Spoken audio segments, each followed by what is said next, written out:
आपको बता दें, आखिरकार पाकिस्तान के द्वारा रिजल्ट जारी कर दिया गया है और इस बीच में कहा जा रहा है कि तोड़ फोड़ भी शुरू हो चुकी है सांसदों के बीच में। और जहां ये सब कुछ हो रहा है, वहीं अगले 7 साल में भारत के साथ क्या होने वाला है, एक बहुत बड़ा क्लेम किया जा रहा है। जियोपॉलिटिक्स में इस वक्त बहुत कुछ चल रहा है, जानने को आपको बहुत कुछ मिलेगा। आइए जानते हैं इन खबरों को विस्तार से। पाकिस्तान चुनाव आयोग ने आखिरकार 2 दिनों के बाद चुनाव के फाइनल नतीजे जारी कर दिए हैं और चुनाव आयोग की वेबसाइट के अनुसार जो नतीजे जारी किए हैं वो आखिरी नतीजे हैं। अब इसमें फेरबदल नहीं होगी। पाकिस्तान चुनाव आयोग के मुताबिक जेल में बंद पूर्व प्रधानमंत्री इमरान खान के समर्थन वाले ज्यादातर निर्दलीय उम्मीदवारों ने 264 सीटों में से 102 सीटें जीत ली है। इमरान खान की पार्टी के उम्मीदवार निर्दलीय चुनाव में शामिल हुए थे क्योंकि चुनाव आयोग ने उनसे चुनाव चिन्ह छीन लिया था। वहीं चुनाव आयोग के मुताबिक नवाज शरीफ के पीएमएलएन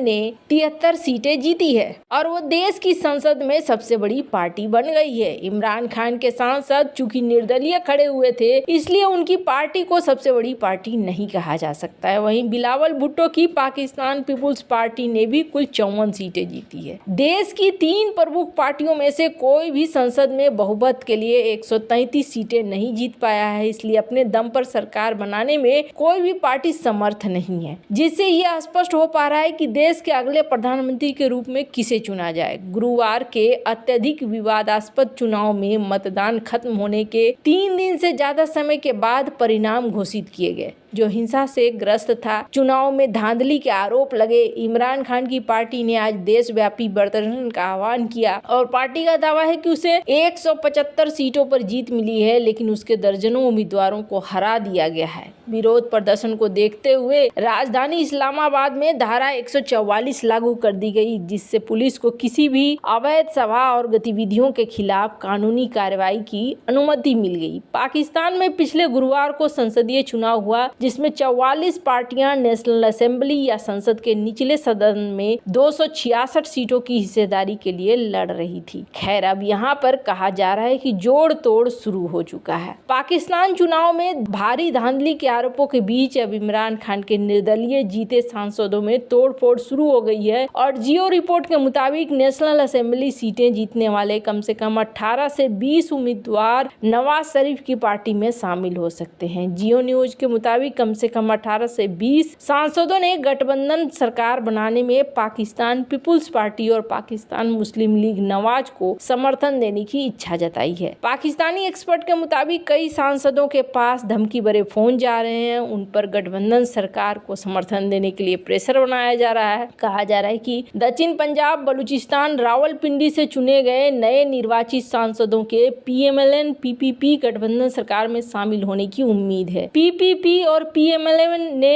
कई विजयी स्वतंत्र उम्मीदवारों को संपर्क किया है। द न्यूज के मुताबिक ये नए सांसद गठबंधन सरकार में शामिल होंगे। ये भी संभव है कि उन्हें पहले ही सामने लाया जाए। अब निर्दलियों की संख्या बढ़ सकती है। बिलावल भुट्टो को पीपीपी ने अपने सभी विकल्प खुले रखने की बात कही है। अपना ज्यादातर ध्यान निर्दलीय उम्मीदवारों का समर्थन हासिल करने पर केंद्रित किया जा रहा है इनके द्वारा। यानी कुल मिलाकर ये कहें कि अभी यहाँ पर सीन बढ़ने वाला है और भी ज्यादा कॉम्प्लिकेटेड। इसी बीच में जनरल मुनीर का भी आता है कि जनरल मुनीर ये कहते हैं कि देश में छोटी मोटी भावनाएं नहीं होनी चाहिए, सबको ऊपर उठकर मिलकर देखना चाहिए। यानी कि पाकिस्तान में आगे क्या होगा अभी कुछ भी कहना मुश्किल है। हालांकि इमरान खान को बेल मिल गई है और ये पाकिस्तान के लिए एक अच्छी बात है कि इमरान खान जल्द ही बाहर आ सकते हैं। हालांकि 12 केस में उन्हें बेल मिली है। वैसे आपको बता दें, कहा गया कि पीटीआई एक प्रोटेस्ट कर सकती है,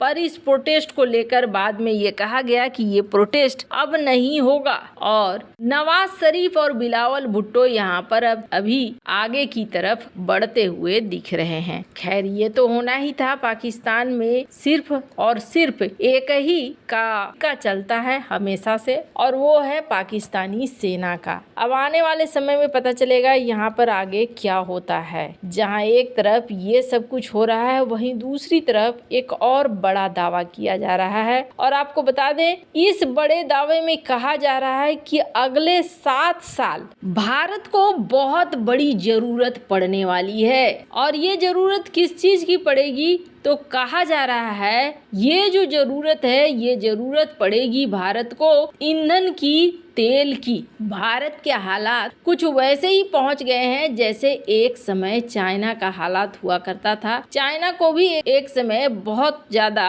तेल की जरूरत थी। IEA ने एक बड़ा खुलासा किया है और इस खुलासे में कहा है कि 2030 तक भारत को हर दिन 1.2 मिलियन बैरल मंगवाने होंगे तेल। इतना ज्यादा डिमांड भारत का बढ़ जाएगा। आपको बता दें, चाइना और भारत दोनों के लिए ये बातें कही जा रही है कि आने वाले समय में भारत की डिमांड तेल की, यानी कि ईंधन की, बहुत ज्यादा बढ़ने वाली है 2030 तक, क्योंकि भारत फिर अपनी इकोनॉमी को काफी तेजी गति से आगे ले जाएगा। और तेजी गति से जितना भारत आगे बढ़ने की कोशिश करेगा, भारत को उतना ही ज्यादा जरूरत होगा तेल का, क्योंकि इकोनॉमी को चलाने के लिए भारत को हर हाल में ईंधन की जरूरत पड़ेगी। अब सवाल उठता है कि क्या भारत तेल पर ही निर्भर करेगा 2030 तक? तो फिलहाल के लिए तो सीन ऐसा ही बन रहा है, पर तेल के अलावे भी भारत ग्रीन एनर्जी के सेक्टर में भी कई सारे रास्ते देख रहा है, ताकि भारत को वहां से एनर्जी मिलना शुरू हो और उस दिशा में भारत काम कर सके। हाल ही में रूस के साथ एक न्यूक्लियर एग्रीमेंट भी साइन हुआ है, जिसमें यह कहा गया है कि भारत और रूस मिलकर बनाएंगे न्यूक्लियर रिएक्टर, जो भारत के लिए मदद करेगा। तो वहीं दूसरी तरफ स्क्रीन पर एक आर्टिकल देख सकते हैं। इसमें कहा जा रहा है कि 2030 तक भारत का जो एनर्जी की जरूरत है, उस एनर्जी जरूरत का 65% भारत का रिन्यूएबल एनर्जी सेक्टर हेल्प करेगा। और ये भारत की जो टारगेट है, उस टारगेट को मैच करने के लिए एक बड़ा नंबर है। इन्होंने कहा कि हमारा एक बहुत बड़ा हिस्सा होगा, जो हिस्सा रिन्यूएबल एनर्जी से आएगा। कहने का अर्थ ये है कि सोलर सेक्टर से, ग्रीन हाइड्रोजन सेक्टर से या अमोनिया सेक्टर से आने वाला है। खैर, अब ये सारी चीजें तो जरूरत पड़ेंगी ही। जैसे जैसे भारत आगे की ओर बढ़ेगा, भारत को इन चीजों की जरूरत और भी ज्यादा बढ़ती जाएगी। ऐसे में माना जा रहा है कि ये भारत की दिशा को बता रहा है कि आने वाले 7 सालों में भारत बहुत ही ज्यादा तेजी से आगे बढ़ने वाला है। वैसे ये कहा गया कि भारत का जो उदय है वो तो निश्चित है, और चाइना का जो अस्त है वो भी निश्चित है। ऐसे में भारत की इकोनॉमी काफी तेजी से बढ़ेगी, और जैसे जैसे तेजी से बढ़ेगी, भारत की जरूरत भी बढ़ेगी। स्क्रीन पर आप IEA का एक और खुलासा देख सकते हैं कि भारत का डीजल डिमांड भी बढ़ेगा। वैसे इन सब मामले में आपकी क्या राय है, कमेंट कर जरूर बताएं। जल्द मिलते हैं अगले वीडियो में नई खबर के साथ।